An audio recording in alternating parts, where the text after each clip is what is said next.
আচ্ছা, তোমরা কিভাবে পাতা আঁকাও? এইভাবে? হুম, এইভাবে আঁকানো যাবে না। চলো তোমাদের দেখাই কিভাবে পাতা আঁকাবো। তো প্রথমে একটা ডাল দিয়ে নিব। তারপর বাঁকা করে আরও ছোট ছোট কয়েকটা ডাল দিয়ে নিব। এখানে তোমরা যেই শেপের পাতা আঁকাবা সেই শেপের তোমরা ডাল দিয়ে নিবা। তারপরে ডালগুলোর উপরে আমি ভি শেপের মতো কয়েকটা আরও ডাল দিয়ে দিব এইভাবে। তো আমার ডাল দেওয়া শেষ। এখন হচ্ছে আমরা এইখান থেকে নিয়ে এইখানে টান দিব, এখান থেকে এইখানে। তোমাদের বোঝার জন্য আমি আরও কয়েকটা পাতা আঁকিয়ে দিচ্ছি যে আমি কিভাবে কি করলাম।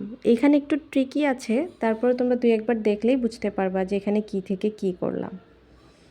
তো আমার এটা শেষ। এখন হচ্ছে সাইন পেন দিয়ে আমি দিয়ে নিব, মানে আউটলাইন করে নিব।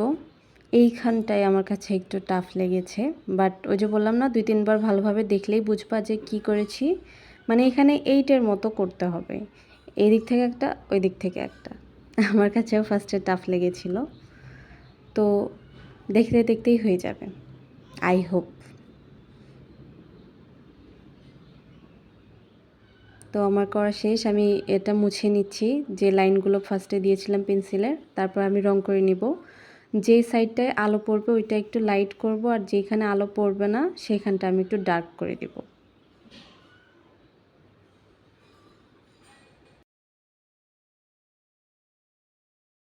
তো আমার রং করা শেষ। কেমন লাগলো অবশ্যই জানাবা। আর আমার আইডিটাকে ফলো দিয়ে পাশে থাকো আরও নতুন নতুন আপডেট পাওয়ার জন্য। আল্লাহ হাফেজ।